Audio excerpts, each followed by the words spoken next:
Hello ladies and gentlemen, I'm Nate the Lighting Guy, and in this video I wanted to go over the differences between the American DJ Stinger and Stinger 2 units from a programmer's perspective.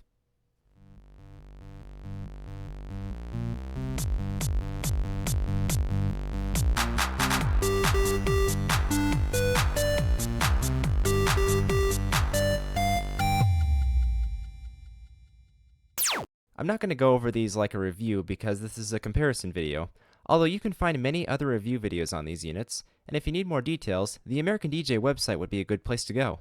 With that out of the way, let's get into it.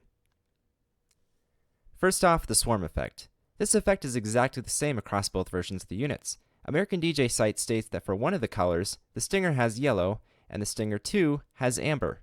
Here's a side-by-side comparison showing that both units have the exact same color. Second, the laser. Both these units have the same small laser effect on the front, and there's no obvious difference between the two. Third, and the most prominent difference, is the outer ring strobe effect.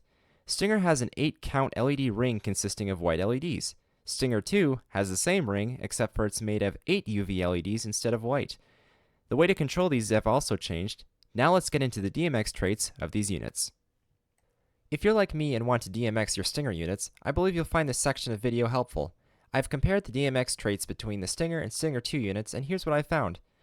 The Stinger has one channel mode, and that mode uses 10 DMX channels. Stinger 2 has two channel modes.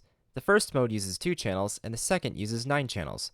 I will be comparing the Stinger 2's 9-channel mode to the original Stinger. First, the auto run channel has changed, and it is exclusive to the 2-channel mode on the Stinger 2. Second, the position control range for the 8 LED strobe ring no longer exists. It has been replaced with blackout. With the Stinger 2, you can only control chases, and there's no option to select specific UV light patterns, and that includes the lack of an option to have them all on. This makes it nearly impossible to program the ring like I did with the original Stinger units. What does the removal of the position control range mean in terms of programming? Well, allow me to demonstrate. Here I have both units side by side. You'll see that nothing happens on Stinger 2 as I move the slider up from 0 until 134. Anything past that is the chase pattern selection. Now if I move the same control on the Stinger, you'll see that the different light patterns flash in the front, as that control selects the pattern steps.